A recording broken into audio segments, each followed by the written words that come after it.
Hola, hola. Ya veo que estáis apareciendo por ahí.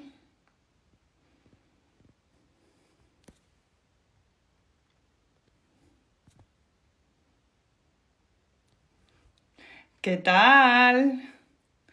Quería daros la bienvenida con nuestro gran protagonista del encuentro de hoy. El otro día no conseguimos hacerlo, pero estoy segura que hoy lo vamos a conseguir. Además hemos puesto todos los medios para ello. Que está ahí Gloria con todo el equipo del Club Cultural Zayas preparados para que este directo salga genial. Porque no sabéis la ilusión de verdad que me hace pues que se lleve a cabo. Llevábamos mucho tiempo trabajando en ello. Me dio mucha pena que el otro día no se pudiera llevar a cabo, pero no nos podíamos dar por vencidos y teníamos que volver. Volver para profundizar sobre este gran artista holandés del siglo XVII. Pues quiero contaros que este directo primero ha sido gracias al Club Cultural Zayas, que ha sido quien ha podido gestionar que la invitada de esta mañana, que es la gran Gloria Amaya, profesora de Historia del Arte, y ahora os contaré un poco sobre su currículum. Y es una de las personas con las que desarrollamos algunas de las actividades culturales del Club Cultural Zayas, al que yo pertenezco, y visitamos muchas de las exposiciones que hay en Madrid. Y justo pues la de la exposición de Rembrandt, que abrió sus puertas en el Museo Thyssen el pasado 18 de febrero, desgraciadamente por el tema de la pandemia pues tuvo que cerrar sus puertas. Iba a cerrar sus puertas en principio el 24 de mayo.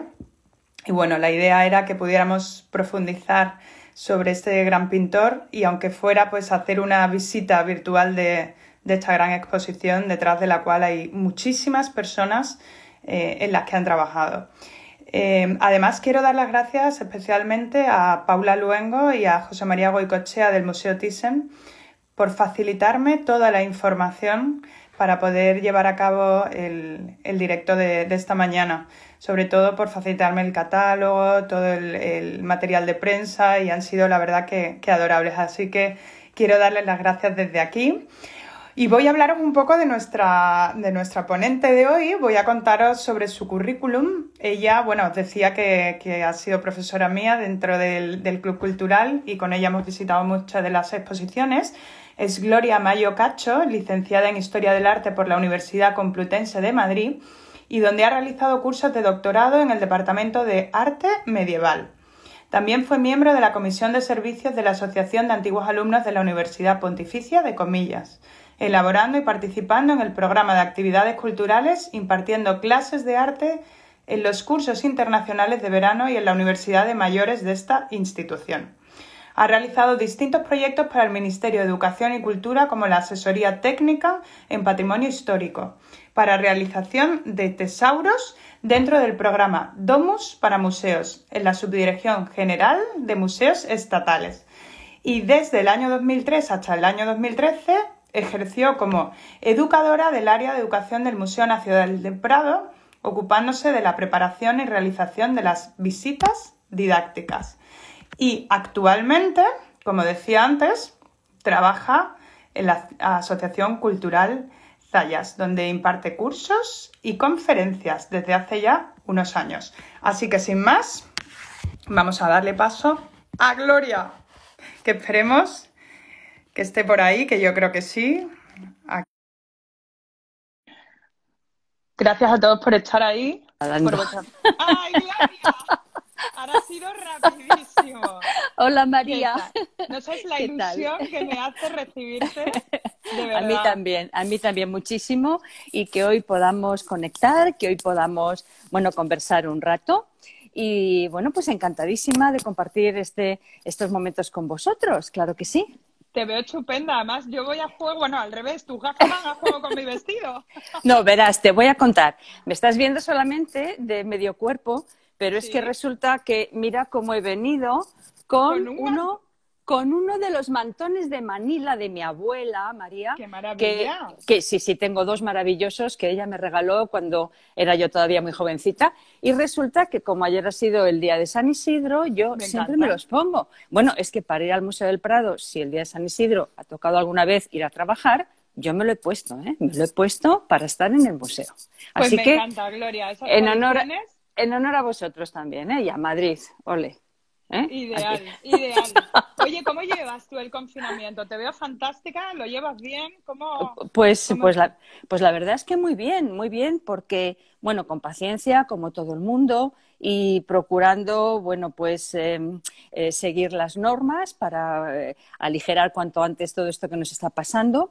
Y lo llevo bien porque, mira, siempre hay algo que hacer, siempre hay algo que estudiar, siempre hay algo que escribir, que investigar. Y la música también me ayuda muchísimo, ¿eh? La lectura, la música, el trabajo. Ahí está. Terapéutica, totalmente. Totalmente. Oye, Gloria, hemos conocido un extenso currículum súper profesional. Eres una, de verdad, persona con una formación increíble. ¿Cómo estás desarrollando tú ahora tu trabajo desde el confinamiento? Bueno, pues ¿sabes qué pasa? Que como a mí la didáctica me ha gustado siempre porque es un camino que me gustó desde que era muy jovencita y yo mi carrera la adoro, mis estudios es una cosa que lo hice con una auténtica vocación, pues lo desarrollo de una manera dentro de lo que es la tecnología lo más a lo que puedo llegar yo, que es hacer, bueno, pues algunas grabaciones, mandarlas para mis alumnos para no perder ese contacto, para que me sigan escuchando y, bueno, pues preparando nuevos temas para cuando se nos abran las puertas, ¿eh? Porque esperemos que ya quede poquito para eso. Esperemos que sí, Gloria. ¿Qué significa el arte para ti, Gloria? Ay, Dios mío, el arte es, ¿cómo te diré yo? Aparte de mi familia, mis hijas, mis nietos, el arte es toda mi vida desde que era pues una niña. Figúrate tú que el padre de mi padre era escultor, era el ilustre escultor Gabino Amaya. Bueno. Y fíjate, y él es, sí, no, maravilloso. Los recuerdos son espectaculares. Él está siempre conmigo, ¿eh? Y entonces el estudio de mi abuelo estaba en la parte de atrás del jardín de nuestra casa familiar. Así que yo pasé horas y horas con él en infancia, en adolescencia y sobre todo el recuerdo maravilloso de que él fue quien me llevaba a las exposiciones y por supuesto a mi querido Museo del Prado. Él era quien todos los domingos me llevaba al Museo del Prado, imagínate tú, y me iba explicando cosas. Entonces, ¿cómo te diría yo, María? El arte, la historia del arte, las humanidades en general, pero el arte particularmente forma parte de mí desde que era un bebé, vamos, o sea, toda mi vida. Has nacido con él. Y cuéntame, sí. ¿qué importancia crees que se le está dando al arte en la sociedad, especialmente ahora con la crisis del COVID? Cuéntanos cómo ves un poco la situación en relación al arte. Bueno, pues vamos a ver, yo creo que el arte en general, hablando en general, todas las disciplinas artísticas son inmortales. Esto es algo que yo, como historiadora, ¿no? Pues pienso que eso nunca puede morir, es algo que está ahí y que es el alimento perfecto para el alma, para el espíritu, como puede ser la literatura, la música, ¿verdad? Es algo que está con nosotros y que nos ayuda también a sobrellevar, pues a lo mejor momentos un poquito más difíciles de nuestra vida y que ahora mismo, bueno, pues con el confinamiento muchas personas estamos deseando volver otra vez a esos espacios para disfrutar de esas maravillas que siempre están ahí y que son, pues, ¿qué te diría yo? Como un bálsamo también, ¿no? Diario para múltiples problemas que tenemos todas las personas, aparte de, bueno, pues enriquecernos y hacernos crecer culturalmente cada vez más, ¿no? Para mí es eso, es inmortal. Es inmortal, además, como dices, como bálsamo y medicina. De hecho, la Organización Mundial de la Salud recomienda por primera vez, ¿no? Tener el arte presente en los sistemas sanitarios, ¿no? ¿Qué te parece a ti eso? Porque en ese sentido... Bueno, me parece genial. Es que, bueno, ahí sí que te puedo decir cómo en el Museo del Prado que hacemos, bueno, ya sabes, múltiples visitas, ¿no? A distintos grupos y a distintas instituciones, está muy presente las visitas a los grupos, bueno, pues no solamente de distintas discapacidades, sino a todos los niveles, desde las edades más tempranas hasta familias, personas mayores, porque entendemos, ¿no?, que el arte tiene que formar parte también de De la esa vida. de lo que tú acabas de comentar, ¿no? O sea, tiene que estar ahí y que además ayuda. Yo tengo recuerdos muy, muy bonitos, tengo muchas anécdotas de todos los años en los que llevo trabajando en el Prado y anécdotas muy bonitas y muy emocionantes con grupos, pues, ¿qué te diría yo?, de jóvenes autistas, por ejemplo, cómo ellos, tú ves que están llegando a sentir, ¿no?, que hacen preguntas también muy interesantes. Te estoy hablando de jóvenes autistas como te puedo hablar de cualquier otra discapacidad, también. Yo he llevado grupos de la ONCE también, que Ujú, es algo ujú. Fíjate, sí, emocionantísimo, ¿no? pero Y emocionantísimo. de qué manera Bueno, se contempla? pues mira, verás, Co- claro, ahí hay diferentes matices, ¿no? Dentro de los grupos de la ONCE, concretamente el que para mí tiene un recuerdo para siempre, estaba formado por personas que habían nacido ciegas de nacimiento y otras personas que habían perdido la visión a una determinada edad, con lo cual esas personas ya recordaban los colores, ¿me Fíjate. entiendes? No, Ujú. era increíble. Entonces, el sentido del oído, evidentemente, y su mente, tú les estás hablando y ellos están recordando y formándose la imagen. En el caso de las personas que han nacido han nacido ya completamente ciegas, todos iban acompañados de un familiar o de alguien que estaba a su lado y que les iba explicando un poquito, bueno, pues las dimensiones de la pintura, cómo era el formato, pero en el caso de las personas que no habían visto nunca, también llegaban a entender esa pintura. O sea, verdaderamente fue algo, yo esa visita la tengo con un recuerdo Grabada, muy, claro. muy emocionante, muy, muy grabado, como las de todos estos grupos especiales que te estoy diciendo. O sea, Ujú, es verdaderamente un honor. ujú. Hombre, Explicar totalmente. esto, o Sí, sea, sí. es maravilloso porque es fantástico para todo el mundo que viene al museo, pero para estas personas un poquito más especiales, por decirlo así, es todavía más bonito. Claro, Todavía más bonito. totalmente, totalmente. Qué maravillosa experiencia. Sí, Gloria, pues una de las cosas que más hecho de menos es verte a ti y esas visitas que hacemos organizadas tan fantásticamente bien por el Club Cultural Zayas, que hemos sí. visitado ya muchas exposiciones que explicas fantásticamente bien, de verdad. O sea, Bueno, nos permites adentrarnos en la historia de cada artista, sobre todo también conocer, ¿no?, el concepto de cada exposición, Gloria. Ay, Eres maravillosa. muchas gracias, María. La verdad es que yo lo paso fenomenal. Ya lo sabes cuando nos has acompañado a algunas exposiciones. Me encanta porque, como te he dicho al principio, lo mío es absolutamente vocacional desde que era muy, muy jovencita. Y, por supuesto, vamos a ver, el arte que te he comentado antes, que es tan importante, tan vital para mí, el poderlo explicar, el poder desarrollar esas ideas delante de otras personas, no sé cómo decirte, en una palabra, que todo el mundo pueda apreciar aquello que yo estoy viendo y que lo pueda apreciar de una manera sencilla, sin complicaciones, que disfrute, que pase un rato formidable, o sea, formidable, el rato que estamos y que se lleve un recuerdo bonito y que luego además, al ser grupos que tienen una continuación, pues entonces de esa experiencia se van sacando muchas cosas y en la próxima exposición siempre comento, oye, ¿os acordáis de aquello que vimos y tal? Ah, sí, sí, nos acordamos, ¿no? Imaginando, sí, Fenomenal. Vamos recopilando, sí. son unas experiencias muy bonitas y a mí me encanta que nos acompañes siempre, ¿eh? Ya sabes que, bueno, ojalá que enseguida empezamos a retomar todo esto. Ojalá, sobre todo aprendemos mucho y entremos de lleno en el tema que nos toca hoy, que es Rembrandt, porque Sí, desgraciadamente ahí pues los museos han tenido que cerrar las puertas de sus sí, exposiciones. Esta qué exposición pena. llevaba muy poquito tiempo, desde el 18 Muy poquito. Sí. ¿Tú has tenido la oportunidad de poder visitarla?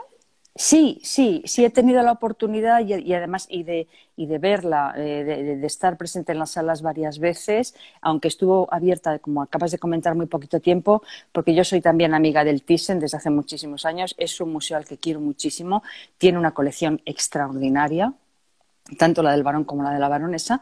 Y entonces yo esta exposición, como te digo, me he paseado por allí muchas veces y he tenido ocasión de explicarla presencialmente 2 veces. Es una exposición preciosa, magnífica, que yo aconsejo a todo el mundo, que espero que siga todavía en sala cuando se abran las puertas, y aconsejo a todo el mundo que vaya a verla porque es una experiencia verdaderamente hermosa, poder ver esas obras de una gran calidad. Bueno, como ahora no vamos a poder hacerlo, si te parece, vamos a profundizar sobre ella y si nos puedes hacer algún adelanto, ¿no?, de explicación de cómo ves tú la exposición y así podamos de alguna manera hacer una visita virtual a través de tus explicaciones y luego, como tengo el catálogo aquí, Ajá. podemos a las personas que están viéndonos ahora, Gloria, que son 103 personas, Madre mía. hacer una, sí, muchas gracias, ahora 109, van aumentando porque hay mucho Bueno, interés, yo creo, me por ver, alegro. ¿no?, y descubrir y aprender sobre esta exposición. Con lo cual, si te parece, nos puedes explicar un poco la exposición y luego un poco profundizar sobre este gran pintor y ya, si te parece, luego podemos hacer un repaso, ¿no?, de algunas obras a través del catálogo. No es la misma manera de admirar esas obras, pero Ya, por lo menos las podemos conocer.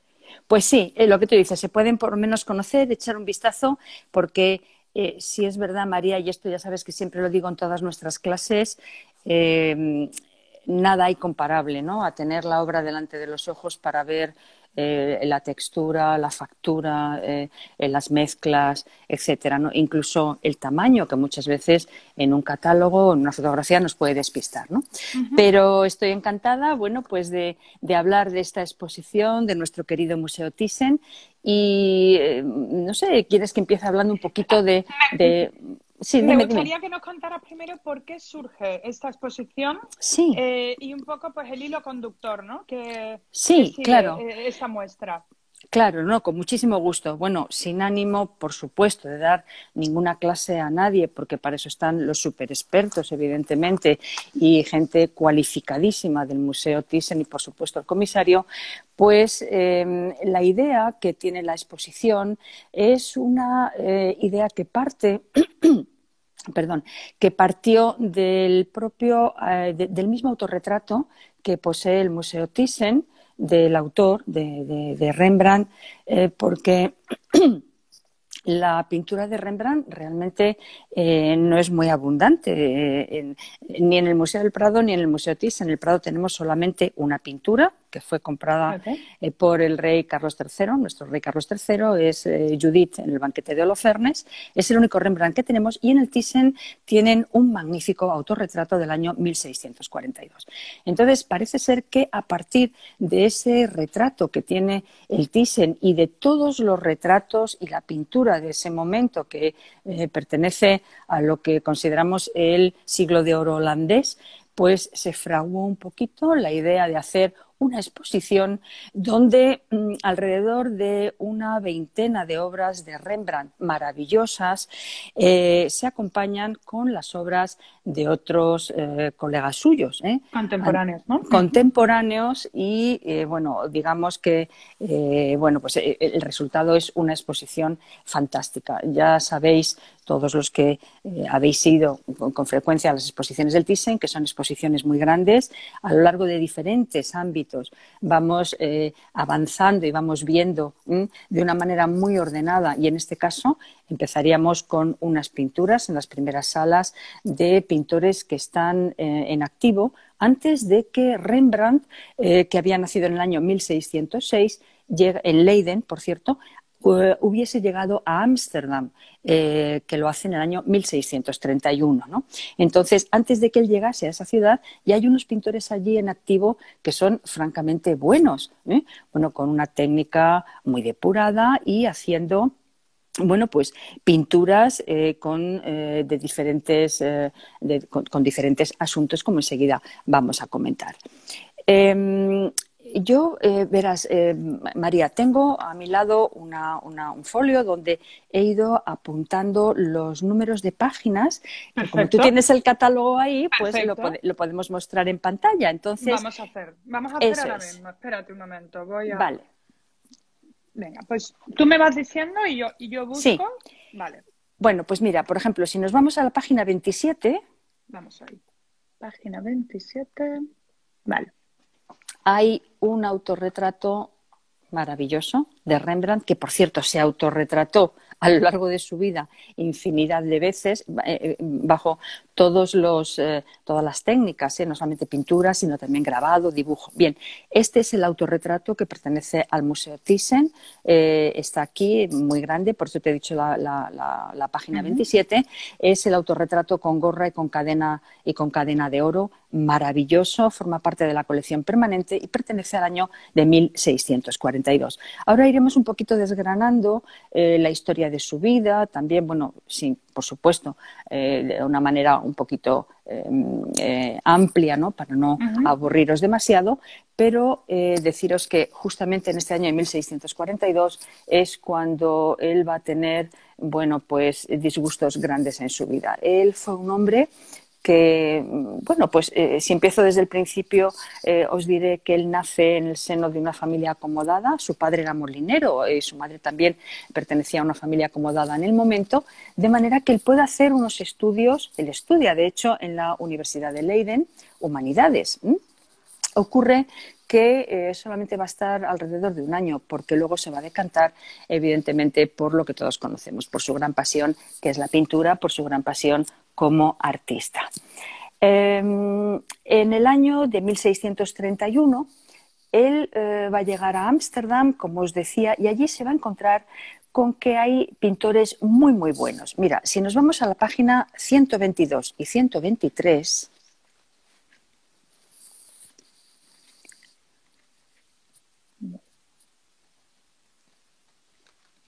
Ahí está.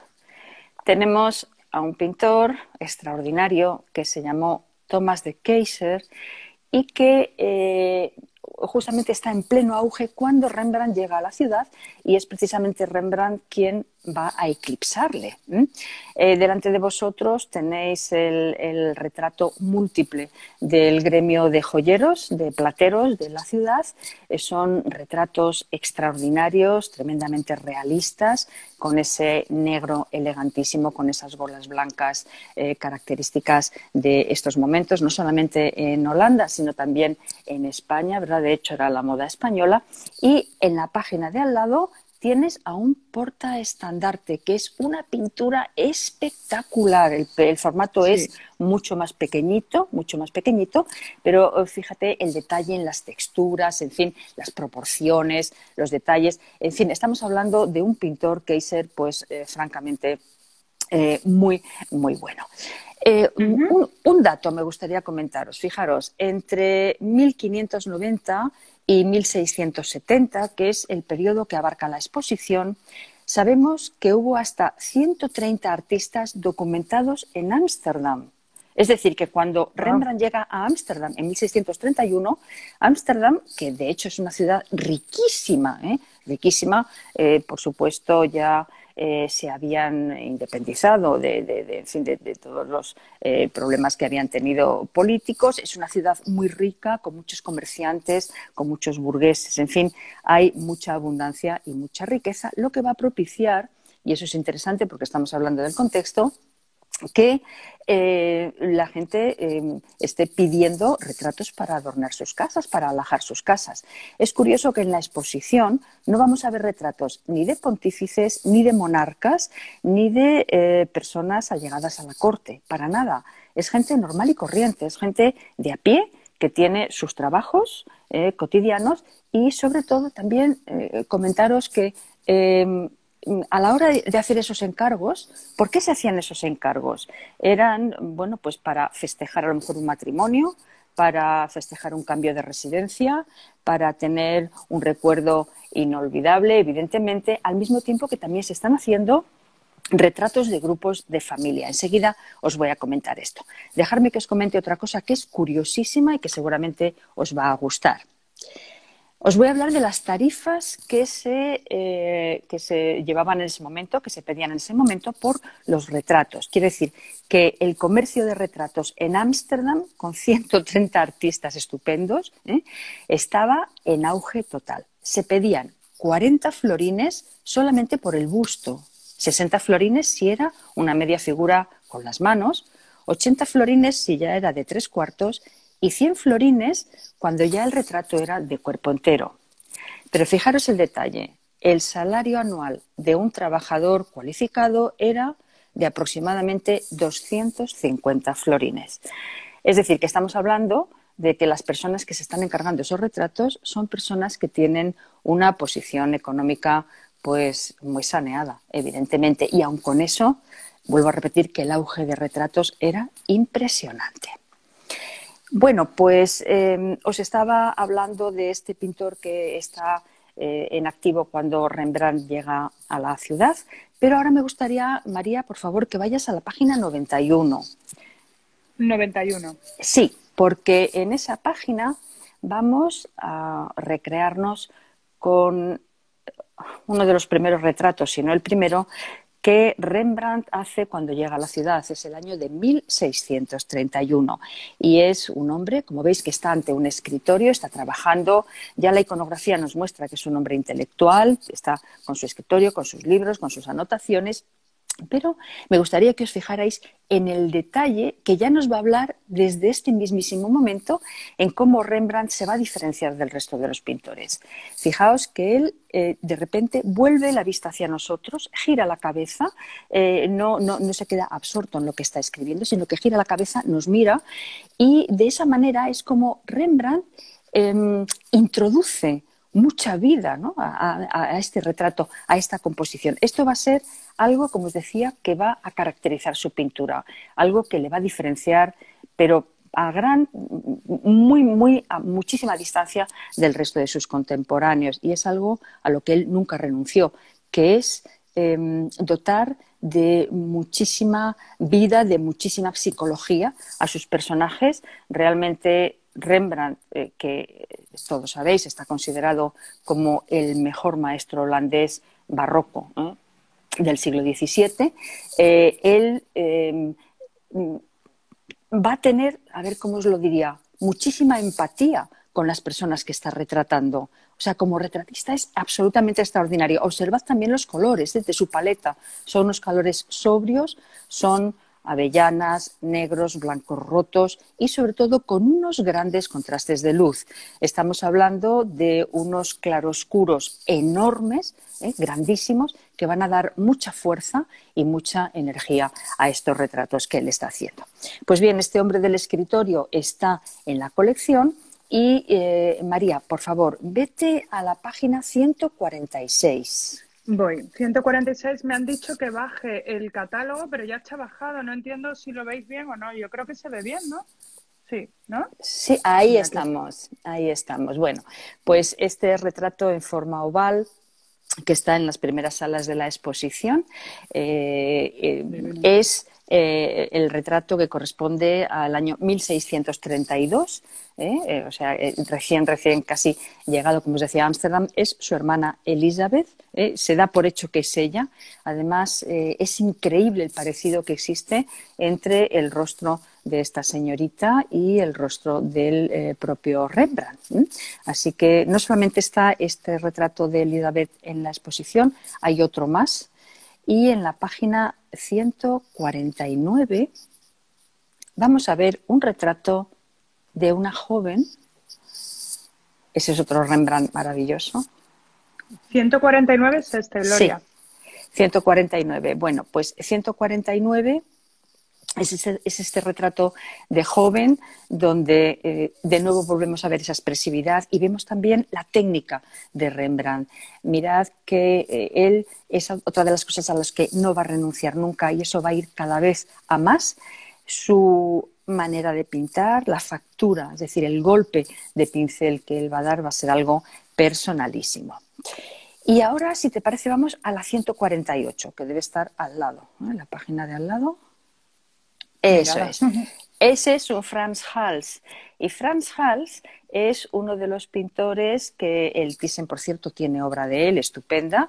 Esa pintura es del año 1634 y es la de un hombre que nos mira con una gran expresividad, ¿no? Precisamente Frans Hals, al igual que Rembrandt, rompieron un poquito con el código de esos retratos que se habían hecho antes, que eran unos retratos un poquito estáticos, ¿verdad? Mientras que Rembrandt y Frans Hals les van a dar ese halo de vida, ese toque de expresividad, casi como si pudiéramos estar dialogando con estos personajes. Frans Hals fue un gran competidor para Rembrandt, por cierto. Bueno, vamos a pasar a la década de los años 1640 y aquí sí que bueno, pues es conveniente mencionar que Rembrandt va a tener a partir de este momento bueno, pues una serie de disgustos familiares y una serie de penas, ¿no?, que también van a influir muchísimo en su manera de hacer. Van a ser años duros, porque fijaros que en el año de 1642 fallece Saskia, que va a ser su esposa, a la que él adoraba, con la que había tenido 4 hijos. Ahora vamos a hablar un poquito de esto. Y ese mismo año de 1642 es el mismo año de la ronda de noche. Por favor, vamos a la página 97.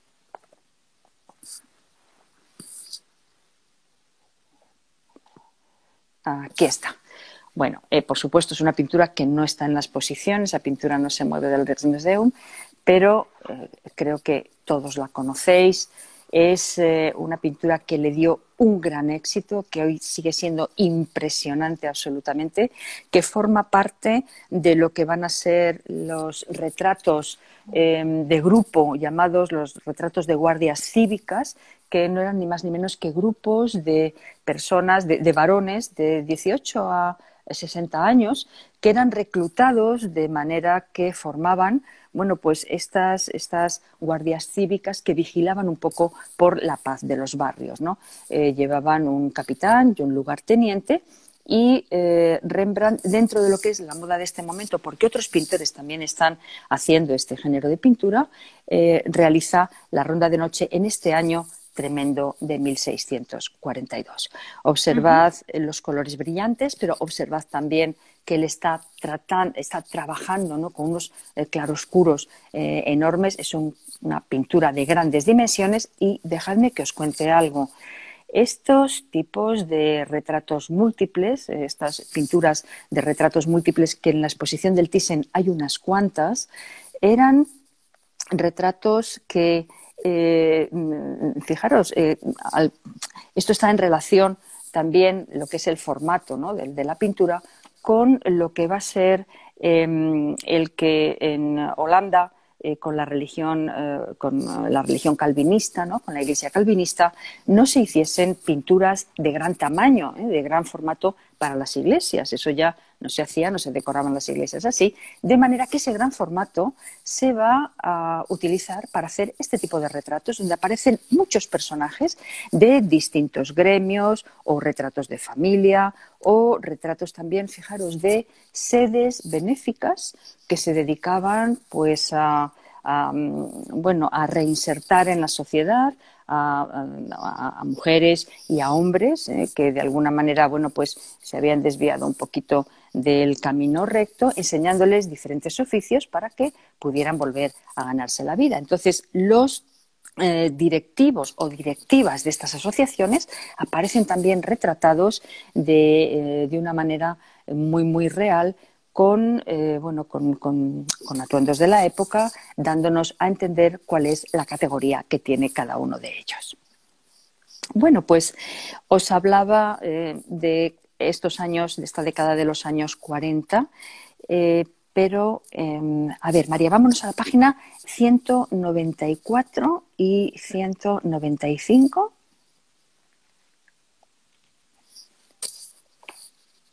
Ahí estamos. Un señor a la izquierda y una señora a la derecha. El pintor es Govert Flinck.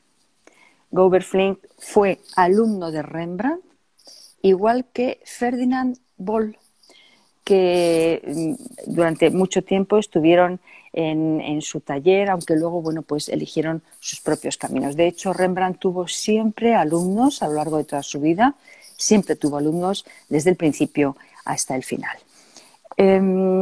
¿Por qué te he pedido que vayamos a esta página? Bueno, pues porque Rembrandt, aquí podríamos introducir el asunto de por qué Rembrandt no se somete a las modas del momento. Él es un hombre de una gran personalidad, muy fuerte, con unas ideas sobre sí mismo muy valientes. Y bueno, hay varios ejemplos en la historia del arte de esto, como por ejemplo sería mi querido Greco, entre otros, o en fin, pintores que tienen como muy dentro su manera de hacer y que no se pliegan a esas modas, ¿no? Ni a esas convenciones del momento. Sin embargo, fijaos cómo en esta pintura, tanto de esta dama como del caballero que está a la izquierda, que forman pendant, los dos, es una pintura donde aparece el aire libre, donde además están con unos decorados muchísimo más luminosos, con unos colores muy fuertes, que nos hablan de cómo, aunque Gobelflint fue discípulo de Rembrandt, llega un momento en que empieza a elegir su propio camino y se sitúa muy cerca de lo que va a ser la pintura cortesana europea en ese siglo XVII, la pintura cortesana que quieren imitar también los nobles y los burgueses, los burgueses y las personas adineradas en Ámsterdam. Es una pintura con muchísima influencia de Anton van Dyck, que fue el mejor discípulo de Rubens y que está trabajando para la corona inglesa, para el rey Carlos I de Inglaterra. Si ahora te vas un poquito a la izquierda, María, y nos muestras la pintura del Señor, veis como al fondo es un fondo de parque natural, con cielo, ¿no? Esa cortina roja absolutamente barroca, y los colores luminosos no tienen nada que ver con lo que Gobelflint había hecho al principio en el taller de su maestro. Con Ferdinand Bol nos va a pasar un poquito lo mismo. Ferdinand Bol, si nos vamos a la página 118.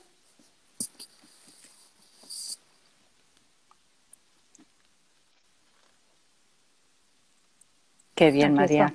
Qué bien lo estamos viendo.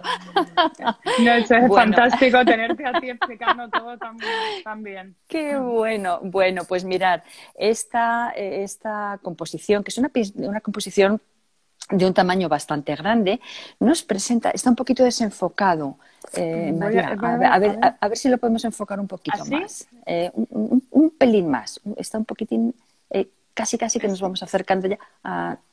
Bueno, y si no, pues así os podéis hacer, si no, ahí estamos. Bueno, fijaros, es una familia, es el padre, la madre y el niño, pero están representados dentro de lo que es una historia mitológica, porque esto se llevó muchísimo en Holanda. Los retratos familiares en los que a veces iban disfrazados de personajes bíblicos, donde aparecían el padre, la madre, los hijos, incluso a veces el pintor también, autorretratándose con toda la familia, o bien como personajes mitológicos. Tenéis a la izquierda al esposo en el papel de París y que le está ofreciendo esa manzana maravillosa, que se la está ofreciendo a su esposa, que está al lado, que hace el papel de Venus. Venus es la diosa del amor y de la belleza. Y entonces el bebé, su hijito, el hijito de los dos, es el que hace el papel de Cupido. Y Cupido es monísimo. Y Cupido, bueno, pues está al lado de su mamá, que es Venus. Esto hace referencia a un asunto mitológico representado muchísimo en el siglo XVII, precisamente de Rubens. Tenemos esta pintura en el Museo del Prado, lo que es el Juicio de París. Y, bueno, sin entrar ya en más detalles, comentaros cómo este género de pintura de familias, pues fijaros qué original, ¿no? Elegían disfrazarse o convertirse en personajes de la antigüedad o en personajes mitológicos, pero al mismo tiempo era el retrato de ellos, ¿no? Por supuesto, esto era al gusto de la familia. Pues bien, el autor es Ferdinand Bol, es un pintor exquisito. El Museo Thyssen también tiene obra de él. De hecho, en la exposición hay una composición, hay una pintura que se supone que es autorretrato del propio Ferdinand Bol, que es un joven acodado en una ventana con un sombrero, con una pluma, preciosísimo, todavía con unas tonalidades un poquito más sobrias. Pero fijaros como aquí Ferdinand Bol también va ampliando su paleta de la misma manera que había hecho su compañero Govert Flinck. Va ampliando su paleta a unos colores más luminosos, va ampliando su paleta a muchísima más luminosidad. Estamos ante una pintura que nada tiene que ver con, pues con la manera que tiene de pintar Rembrandt, ni en la factura ni tampoco en la paleta. Bueno, pues no sé, María, si quieres hacerme entre medias alguna pregunta. No, claro, es que no quiero interrumpirte porque digo, oye, prefiero que sigamos haciendo la visita y luego la visita virtual. Que te bueno, pues nada, seguimos haciendo la visita virtual, genial, sí, y luego comentamos. Luego bueno, comentamos pues de la época también, que me gustaría ver cómo funcionaba. Claro. La labor de su marchante de arte, porque creo que también tuvo un papel importante. Importantísimo, importantísimo. Sí, porque luego, de hecho su mujer era su cuñado, de hecho. Hendrik G, ¿no? Sí. O sea, él, Rembrandt cuando llega a Ámsterdam tiene la enorme suerte de conocer a este marchante famosísimo, ¿no? Que va a ser el tío de Hendrik, quien va a ser su primera esposa, de Saskia. Sí. Hendrik es la segunda esposa de Saskia.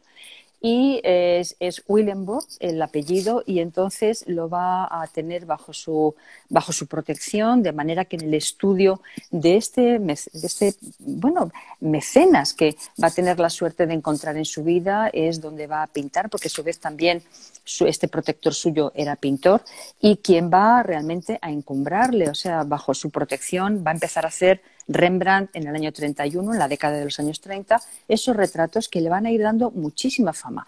O sea, realmente tenemos que tener la idea que en la década de 1630 hasta principios de los 40, Rembrandt va a tener una fama enorme. No deja de hacer pintura religiosa. Pintura religiosa, Eso te si iba quieres. A preguntar. Sí, sí, lo vamos viendo, porque quería saber el vale. papel que tenía la religión en su pintura y luego si era un pintor que le gustaba autorretratarse de manera continua.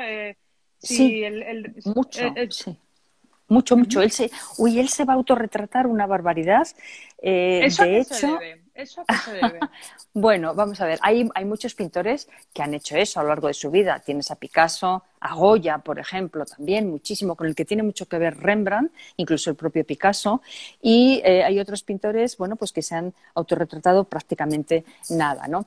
Pero Rembrandt, ahí sí que hay una nota importante. Sabemos que en el periodo en el que está todavía en Leiden, antes de 1631, antes de ir a Ámsterdam, él está haciendo muchísimos autorretratos de sí mismo.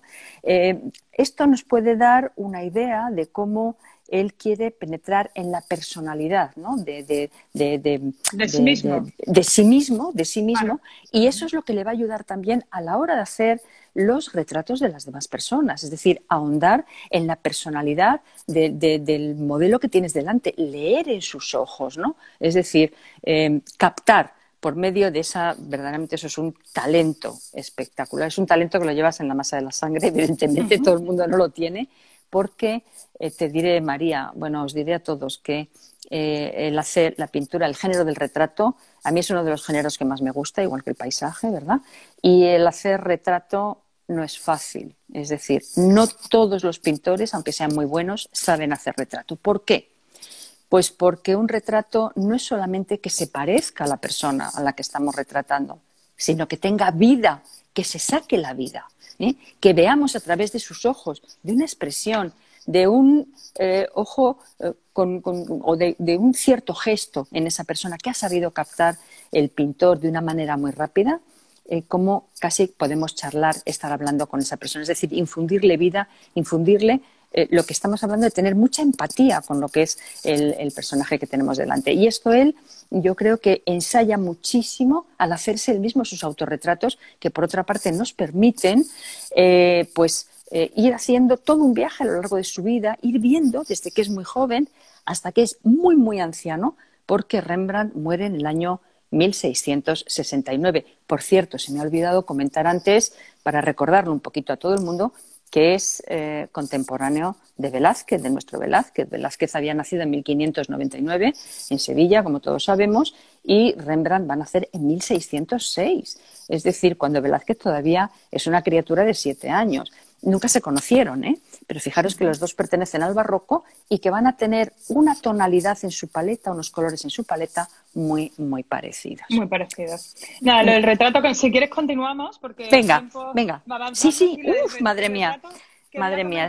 Porque es como el trabajo interior, ¿no? De que cada uno sí. de nosotros debemos profundizar en nuestra vida interior. Pues exactamente. Lo mismo, no es un trabajo fácil. No es fácil, no es nada de fácil y no es nada fácil y además ya te digo que no todos los pintores lo consiguen.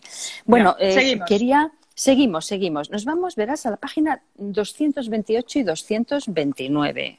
Vamos allá. ¿Alguna pintura donde veamos a Saskia? Sí.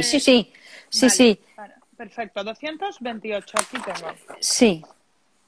Rembrandt. Sí. Luego nos cuentas también un poco el origen de todas estas obras que han podido conseguir el equipo del Thyssen. Bueno, porque eso ha sido un trabajo impresionante. Eso es un trabajo impresionante. Siempre, María, es un trabajo impresionante que, queremos pensar que la mayoría de las personas que van a las exposiciones quizá en algún momento piensan en eso, aunque... Exacto. Quizá en algún momento, porque la gente llega a las exposiciones y estamos encantados de que vengan a todas, ¿verdad? Pero se quedan deslumbrados ante lo que están viendo, pasan un rato estupendo, pero a lo mejor no caen en la cuenta del trabajazo que eso lleva detrás, por parte del comisario, por supuesto, y por parte de todo un equipo, no solamente de haber elegido las obras, haber pedido los préstamos, el transporte de esas obras, con sus correos, ¿no? Que son los encargados de llevarlas. Y que te las dejen, que no debe ser fácil. Que te las dejen y que te las dejen en el periodo en el que tú quieres, porque luego te tienes que comprometer a devolver esa obra, evidentemente, en el periodo en el que tiene que volver a su sitio. No, es un trabajo enorme y también un trabajo, de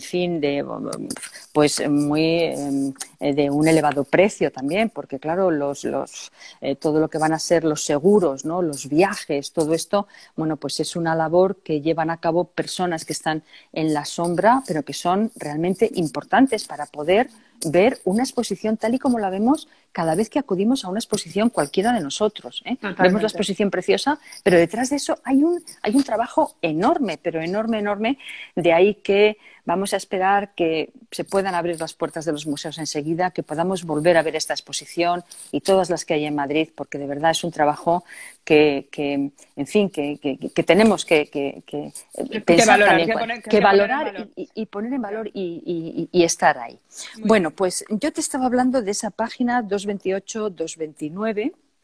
Ahí lo tienes, ese es el señor, a la derecha está la señora, es una fotografía, son fotografías, María, por lo tanto, aunque yo os hable de la factura, es decir, el golpe de pincel, tenéis que imaginarlo. Son retratos que pertenecen al Museo de Washington, son una preciosidad, tienen un tamaño considerable. Y observad cómo la paleta, esto estamos hablando ya en estos años tremendos para él, la paleta es oscura, la gestualidad de los personajes, el caballero, veis que casi nos está diciendo algo con la mano, mientras que si vas hacia la derecha, María, te encuentras que la señora, que tiene una mirada un poquito melancólica, mira fuera del espacio pictórico, pero lleva unas joyas extraordinarias, ¿no? El cabello, ese lazo de brillantes que lleva, los pendientes. Si ahora bajas un poquito hacia las manos, mira cómo entrecruza las manos, por favor. O sea, esas manos son algo espectacular. Aunque solamente tuviésemos el cuadrado de esas manos con esas pulseras. Mira los dedos, ¿eh? El detalle de la joya. Por favor. El anillo, perdonad, ya no puedo enfocar. Y el anillo en el índice también. Increíble, porque a mí me gusta muchísimo cómo él va trabajando la luz y la sombra de manera que esas manos casi se están moviendo. Pues bien, una cosa quería comentaros. Esta técnica de Rembrandt, que es una técnica llamada tosca incluso por sus contemporáneos, porque está hecha con una pincelada gruesa, empastada, muy jugosa, muy rápida, muy certera, ¿eh? Cada golpe de pincel está en su sitio para representar luz, sombra, penumbra. Fijaros la manga a la izquierda. ¿Cómo podemos meter la mano por la manga de la señora? ¿Cómo tiene profundidad? ¿Cómo tiene atmósfera? ¿Eh? Le podemos dar la vuelta. Pues sí. Y si no es increíble. Y si nos vamos hacia increíble, maravilloso. Y si nos vamos a la derecha, pasa 3/4 de lo mismo. Y al mismo tiempo estamos ante un retrato de lo más natural. Porque si enfocas ahora un poquito de lejos, fíjate, la señora está un poco como distraída, pero esa postura de las manos y de los brazos es pues una postura de lo más normal, o sea, no es ni impostada, ni artificial, ni muchísimo menos. Ahí es donde reside el éxito de Rembrandt. Es un hombre muy cercano a sus modelos, es muy, lo que os he dicho antes, muy empático y retrata de una manera muy cercana, que eso es lo que hace que nos guste a nosotros, que nos sintamos también muy identificados con esto. Bueno, pues solamente un pequeño matiz. Cuando vayáis a la exposición, porque en fotografía eso no se puede ver, por favor fijaos en estas pinturas y en otras que vamos a ver a continuación, donde aparece ya su familia, donde Rembrandt está trabajando con una técnica, como os digo, muy empastada y muy gruesa, que la sensación es que si nos acercamos a la pintura es un borrón, o sea, prácticamente un manchón de pintura, mientras que a la vez que nos vamos alejando cada vez más, esa pintura se va configurando de una manera muchísimo más clara. Pues bien, él va a continuar así hasta el final de su vida y cada vez más, mientras que sus contemporáneos, que hay unos cuantos en la exposición, pintan de manera prodigiosa, pero con una pincelada muy fina, muy perfilada, con un dibujo muy perfilado, es decir, sin casi relieve. Y era algo que, como os he comentado antes, se llevaba en las cortes europeas en ese momento y que Rembrandt no está dispuesto a hacer concesiones. Es decir, yo pinto como pinto y voy a seguir pintando así hasta el final de mi vida, por muchos problemas económicos que tenga, porque en esta década de los 40 no solamente va a morir su primera esposa, Saskia, con la que había tenido 4 hijos. Primero 2 varones y 2 niñas. Solamente sobrevive el hijo cuarto, que es Titus, que va a ser la alegría de su padre y, en fin, va a tener, como os digo, muchas desgracias personales y también en el momento en que muere Saskia va a empezar también su declive económico, con lo cual él, que era un hombre, fijaros que era un gran coleccionista de antigüedades, en fin, era un hombre con un gusto exquisito, pues se encontrará al final de su vida que todas estas bellezas que él había coleccionado tuvieron que salir a subasta, para poder sobrevivir. Bueno, vámonos a la página 209, por favor, María. Vale. Mientras voy aquí, una pregunta, Gloria. ¿Esta exposición tú crees que va a poder reabrir sus puertas? Ay, Dios mío. ¿Se sabe algo de ello? Ay, Dios mío, ojalá. ¿Sabes qué pasa? Que ahí a lo mejor los más indicados son pues mis colegas del Thyssen, evidentemente. Tenemos que preguntar. Sí, yo encantadísima. ¿Qué más quisiera yo que poder llevaros allí y estar frente a esta pintura, a estas pinturas maravillosas y comentaros uno a uno todos esos detalles? Mirad qué retrato tan preciosísimo. Esta es Hendrike, su segunda esposa.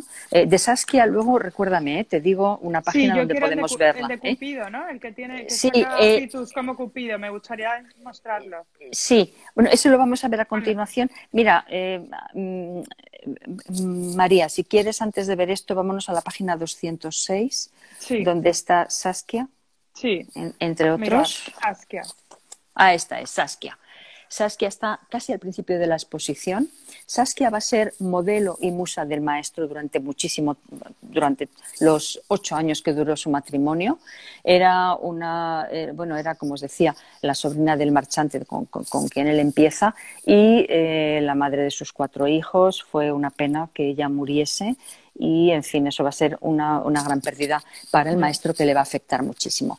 Ella aparece como una joven, pero está perfectamente identificada como Saskia, que aparece en muchísimas pinturas de Rembrandt. Igual va a pasar con su segunda esposa, con Hendrike. Hendrike también va a ser modelo y musa del maestro, que vamos a ver a continuación. Por favor, vamos a volver a la página 209. Este es él, aquí está el retrato. Este es él, otra vez. Otra vez le tenéis ahí, 1642. Esta es propiedad del Thyssen. Este es del Thyssen. Este es el del Thyssen, a partir de donde se ha pensado hacer esa exposición, ese diálogo entre otros pintores que hacen también retratos contemporáneos del maestro y, por supuesto, tiene un lugar de honor. Por supuesto que sí. A la derecha estaría Hendrike, que va a ser, fijaros, la segunda esposa. Bueno, realmente no pudieron llegar a casarse. Con ella tuvo una niña a la que llamaron Cornelia. No pudieron casarse, bueno, pues por dificultades en relación con la herencia de su primera mujer, en relación con su hijo Titus, que era del primer matrimonio. Pero, en fin, ahí la tenéis con una capa de piel. Es un retrato sensual, preciosísimo. Sí. Por favor, esos primeros planos donde está esa mano apoyada de una manera totalmente natural en el respaldo de la silla, cómo va haciendo los contrastes de luz y de sombra en lo que son las carnaciones, esa expresión de dulzura que ella tiene en el rostro, quizá un poquito melancólica también, ¿no? El peinado, cómo es la diadema, cómo son los pendientes, mira, la inclinación de la cabeza, es decir, no es una imagen rígida, estática, sino que tiene movimiento. Lo que hemos visto desde el principio, desde el año 31, tiene movimiento, tiene corporeidad, tiene atmósfera. Es un retrato absolutamente maravilloso. Y ahora nos va impresionante. Vámonos a la página 210, María. Gloria, estamos casi llegando a la hora, sí, ¿vale? Sí, llegamos, nada, ya terminamos. Este es. Bueno, esta pintura es, fíjate, muy tardía, es de 1657, ¿eh? Recuerda que él se muere en 1666, entonces esto es del 57 y es su segunda esposa, Hendrike, con su hijita Cornelia, que os acabo de comentar, de nuevo en una pintura historiada, como si fuese Venus y Cupido. Fijaros qué detalle tan precioso, cómo abraza a su mamá, cómo pone su manita en el pecho de su mamá, cómo su mamá acerca su carita. Es de una ternura, es impresionante. Aquí tenéis otro retrato de Hendrike que os decía que va a ser musa del artista. Y en la página 211, al lado, tenéis a Titus. Vámonos, a la 211. Voy. Ahí está Titus. Titus, hijo del primer matrimonio, el último hijo del primer matrimonio con Saskia, fue la alegría de su padre. Él lo va a retratar muchas veces. Fijaros la tonalidad de la paleta todo el rato, ¿eh? Qué maravilla, o sea, qué cercana, ¿no?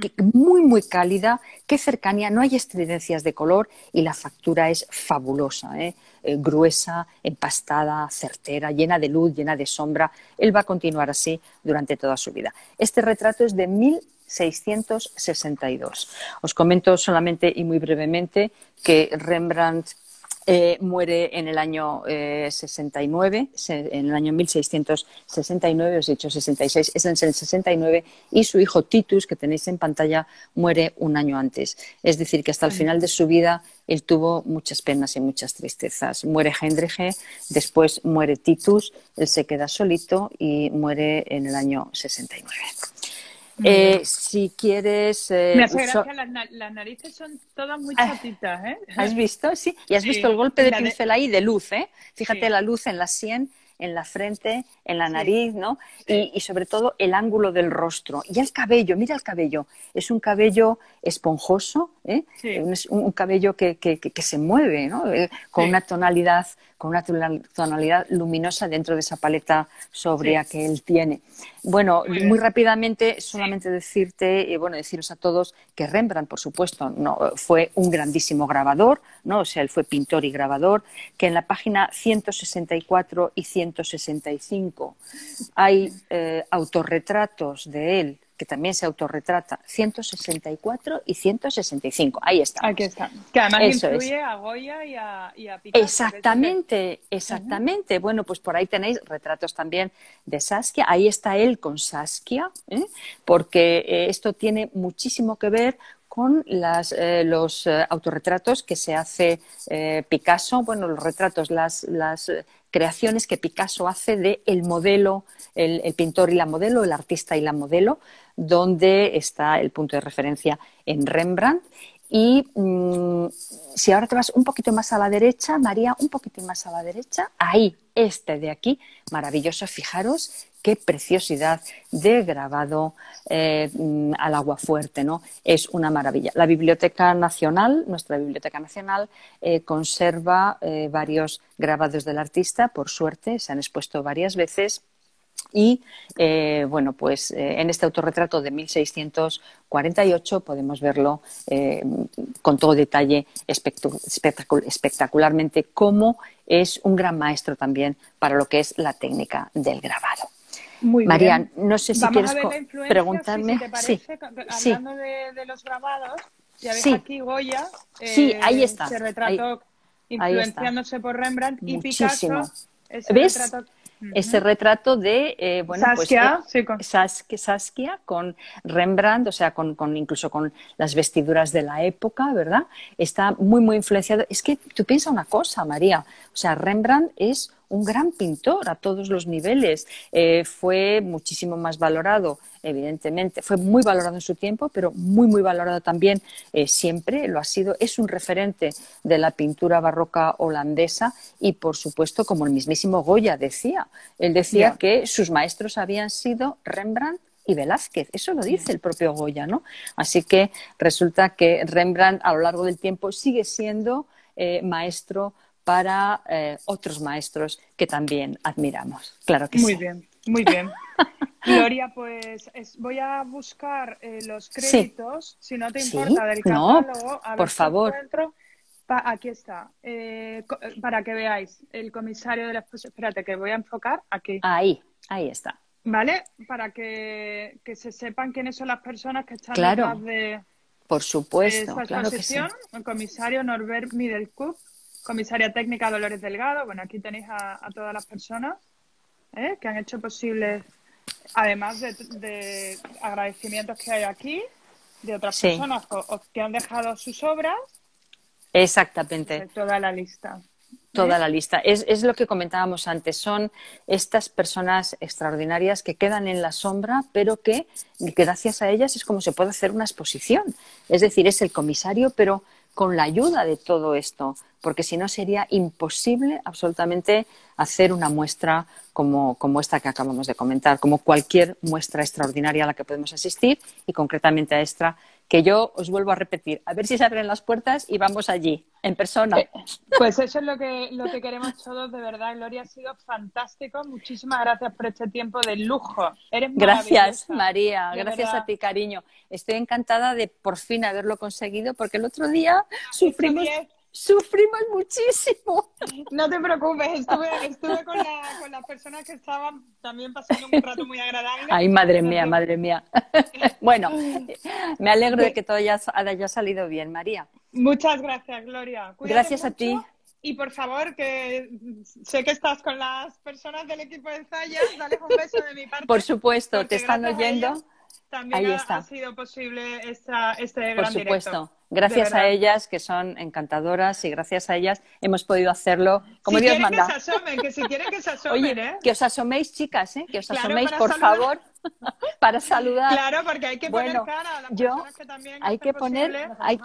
Ah, sí, mira, Míralas. vienen Con el protocolo reglamentario. Fantástico, Lourdes, fantástico. por aquí. Lourdes, María José, Lourdes, de María verdad. José, encantada de haber estado en esta compañía y me han ayudado muchísimo. No sabéis cómo, ¿eh? Si no es por De- ellas, no hubiera salido tan bien, ni muchísimo menos. pues echamos, de contenido. pues impresionante. Ha sido un 10, de verdad, muchas gracias. Que paséis Gracias, un gran María. fin de semana, chicas. Y bueno, Muchas gracias, María. Un que os beso cuidéis para mucho. todos. Chao. Gracias, hasta luego. Gracias. Hasta Chao, luego. chao, chao. Bueno, pues lo hemos conseguido y además a lo grande. ¿Qué os ha parecido? ¿Os ha gustado? Espero que hayáis disfrutado mucho, que hayáis aprendido. Hemos tenido la oportunidad de visitar, aunque fuera de manera virtual, esta gran exposición del Thyssen. Y bueno, y sobre todo lo que decía antes, dar gracias a todas esas personas que están detrás de esa gran exposición, que han hecho una gran labor. A Gloria por sus fantásticas explicaciones, al Club Cultural Zayas y a vosotros por estar ahí acompañándonos. Así que un beso muy fuerte y volveré muy pronto. Que pase buen fin de semana. Chao.